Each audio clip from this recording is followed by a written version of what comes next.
मुर्दाबाद मुर्दाबाद मुर्दाबाद राहुल गांधी मुर्दाबाद मुर्दाबाद मुर्दाबाद राहुल गांधी मुर्दाबाद। नमस्कार, अजय चतुर्वेदी। 2 दिन पहले यानी कि सोमवार को लोकसभा में राष्ट्रपति द्रौपदी मुर्मू के अभिभाषण पर धन्यवाद प्रकाश करते हुए चर्चा के दौरान राहुल गांधी ने जो कुछ भी कहा उसमें रंच मात्र भी गलत नहीं। अगर उन्होंने कहा कि कोई भी धर्म का पालन करने वाला कोई अगर धर्मभीरु है तो वो कम से कम मानवता का ख्याल रखेगा, इंसानियत का ख्याल रखेगा, वो हिंसक कभी नहीं होगा। उन्होंने सीधा सीधा हमला बोला था भारतीय जनता पार्टी पर, आरएसएस पर और इनके मुखिया पर।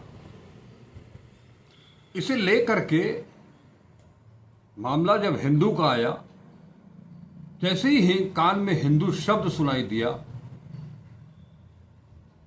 प्रधानमंत्री उठ खड़े हुए और उन्होंने इसे गंभीर मसला बताते हुए कहा कि ये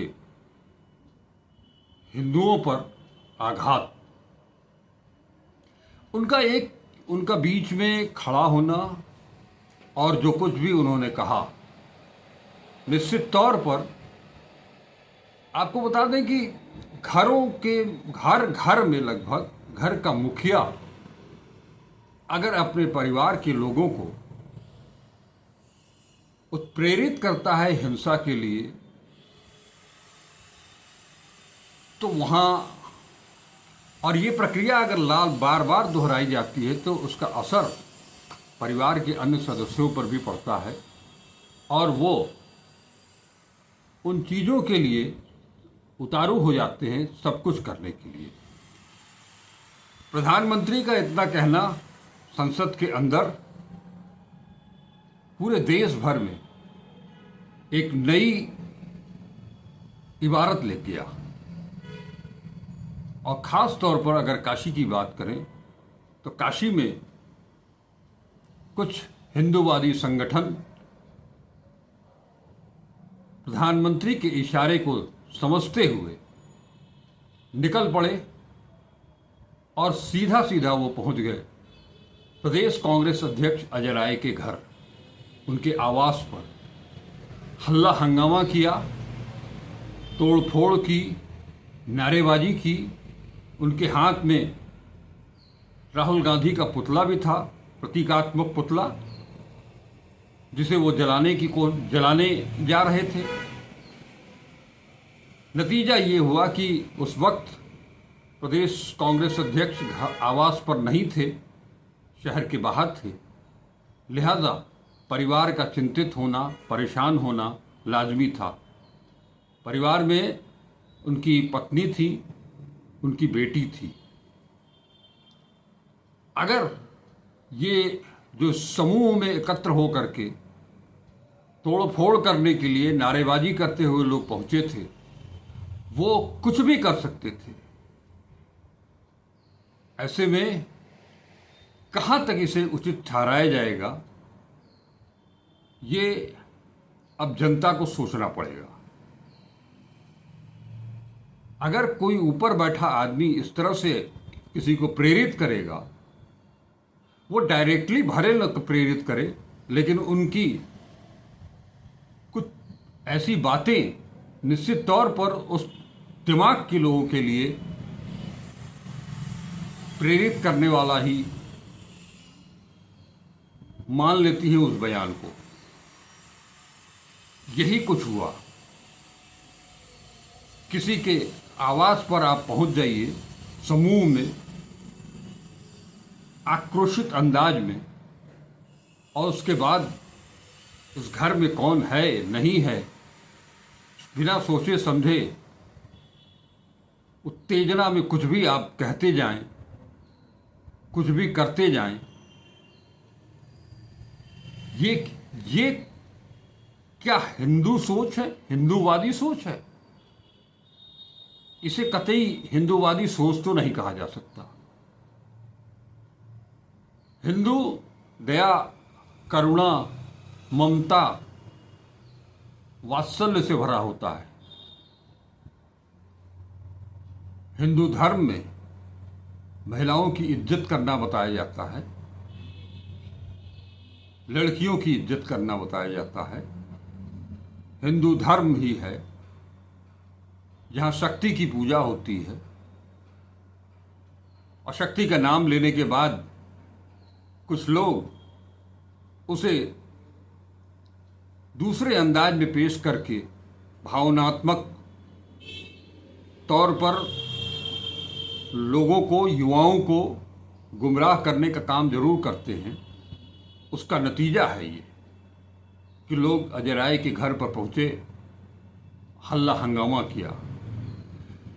ये तो कहें कि आनन फानन में युवक कांग्रेस महानगर और कांग्रेस के सभी नेता, कार्यकर्ता, पदाधिकारी जो भी पहुंच सकता था वहां पहुंचा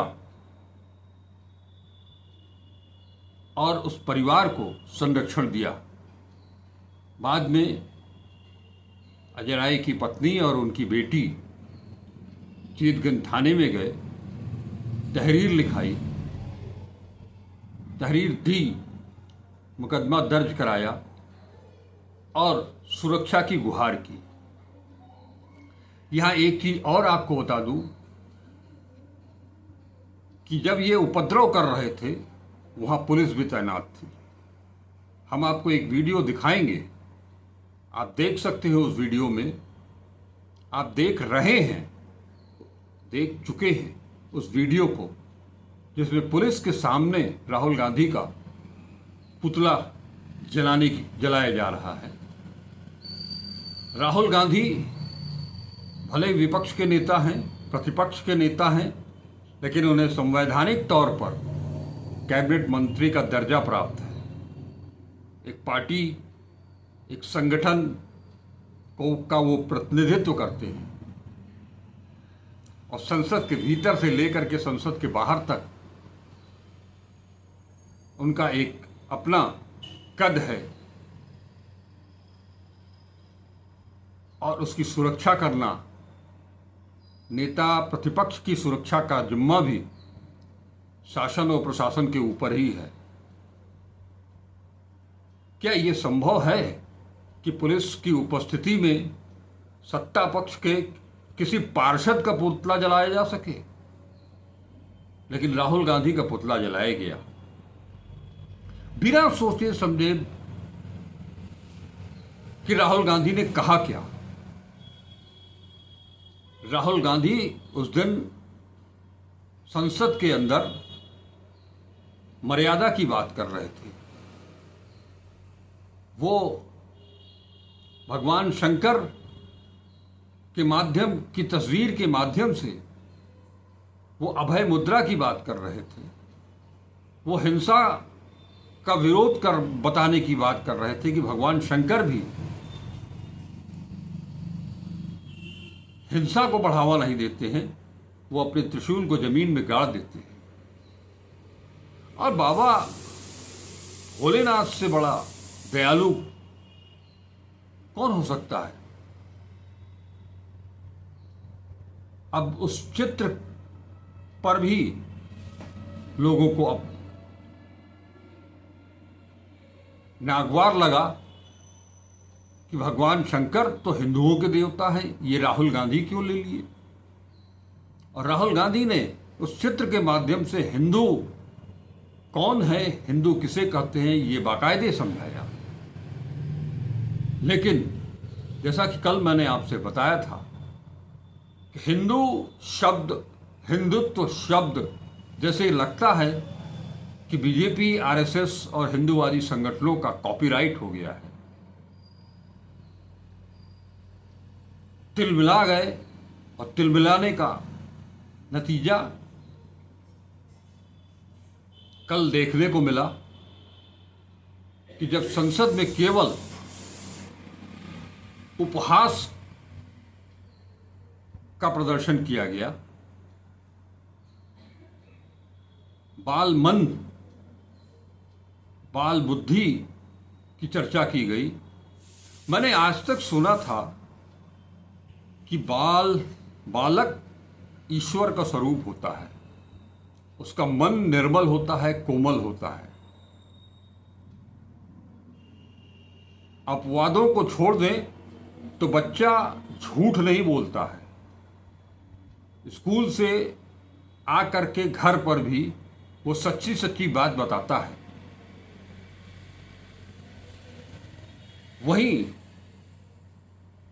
इसके पीछे सबसे बड़ी चीज होती है कि उसके परिवार ने उसको कैसा संस्कार दिया है, किस सांचे में उसको ढाल रहा है।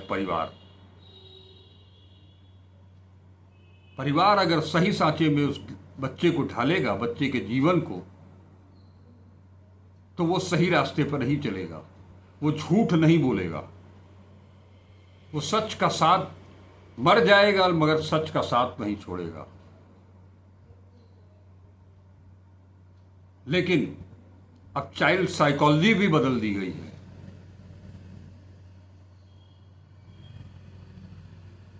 एंटायर पॉलिटिकल साइंस वाले लोग जाने कब साइकोलॉजी, चाइल्ड साइकोलॉजी पढ़ लिए, कब जाने कब वो साइकोलॉजी पढ़ लिए, और बाल बुद्धि पर इतनी लंबी चर्चा हो गई। कभी कभी वो हट जरूर करते हैं, लेकिन आप उन्हें समझाएंगे तो वो समझ में आता है उनको। लेकिन वो केवल वही बच्चे समझ पाएंगे जो संस्कारित होंगे। वो हिंसक कभी नहीं हो सकते। हाँ, बालपन से ही अगर उनके हाथ में असलहा थमा दिया जाएगा और उनके परिवार में केवल हिंसा की बात होगी, कोई संस्कारों की बात नहीं होगी, तो वो बालक हिंसक जरूर होगा। और पूरे देश में ये चीज दिखाई दे रही है। मॉब लिंचिंग किस तरह से होती है। दादी के सामने वो गिड़गिड़ाते रहे उसके पोते को मार डाला जाता है। वो बताती रहती है कि वो हमारा बेटा, हमारा पोता है, लेकिन उसे बख्शा नहीं जाता है। नफरत, हिंसा,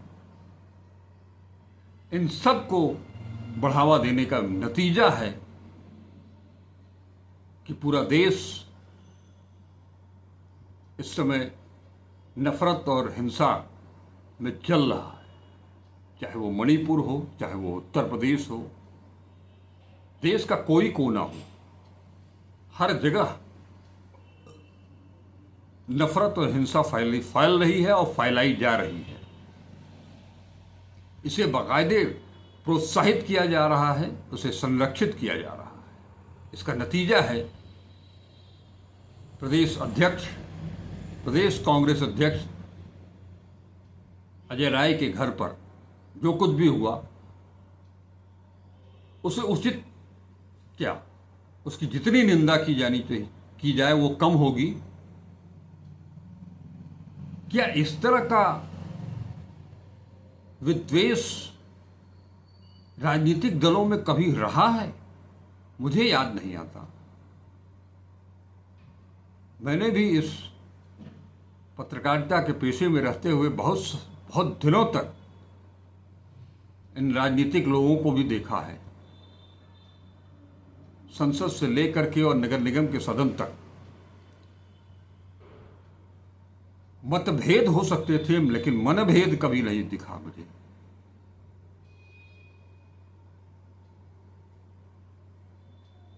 लेकिन जो हालात बन गए हैं या बनाए जा रहे हैं, उसकी जितनी भी भर्त्सना की जाए कम है। और इस पर अगर कोई उंगली उठाता है तो उसका उपहास उड़ाया जाता है, उसे नकार दिया जाता है, नकारने की कोशिश की जाती है।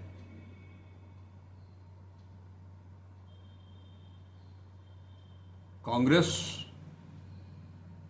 चाहे वो राष्ट्रीय स्तर पर हो, इंडिया गठबंधन चाहे वो राष्ट्रीय स्तर पर हो या प्रदेश स्तर पर हो, जिला स्तर पर हो, शहर स्तर पर हो, अब उन्हें पूरी तरह से सचेत भी रहना होगा, क्योंकि ये हिंसा और नफरत और बढ़ेगी, क्योंकि उन्हें लगातार सुलगाया जा रहा है, चिंगारी को भड़काया जा रहा है, उसे आग में तब्दील करने की कोशिश की जा रही है। ये खींच उस हार की है, उस जनमत संग्रह, उस जनादेश की है जो इनके विरुद्ध गया। अब जनादेश को पलट तो सकते नहीं, पूरे नागरिकों को जिन जिन ने इनके खिलाफ वोट दिया उनको उनकी पहचान कर सकते नहीं, तो पार्टी के पदाधिकारियों के आवास पर हमला करना, नारेबाजी करना, तोड़फोड़ करना, और वो भी तब जब परिवार में केवल महिलाएं हों। मैं शासन, उत्तर प्रदेश शासन, मुख्यमंत्री और प्रदेश के प्रशासनिक महकमे से, आला अधिकारियों से ये अपील करना चाहूँगा कि इस तरह की घटनाओं पर अंकुश लगावें और समाज में, प्रदेश में भाईचारे को बढ़ावा दें। हिंदुत्व की भावना को जरूर जागृत करें, लेकिन हिंदू बन करके। हिंदू क्या है उसे समझ करके। हिंदू गाली गलौज नहीं करता, हिंदू मारपीट नहीं करता, किसी की जान नहीं लेता। सच की इस लड़ाई में पूरे विपक्ष को बहुत मजबूती के साथ उतरना पड़ेगा मैदान में, नहीं तो ये सच को सामने अगर लाना है तो लड़ना पड़ेगा, डटना पड़ेगा। और ये काम बखूबी कांग्रेस और समूचा इंडिया गठबंधन कर भी रहा है, और उसे आगे लगातार इसी मुहिम को, इस भावना को बनाए रखना होगा और लड़ते रहना होगा। तभी वो देश को, देशवासियों को सुरक्षित रख पाएंगे इस नफरत से, इस हिंसा से। अब वक्त वो आ गया है कि हर 4 कदम पर, हर गली, नुक्कड़, मोहल्ला, गांव, पुरवा में नफरत के बाजार में मोहब्बत की दुकान खोलनी होगी। नमस्कार, अजय चतुर्वेदी।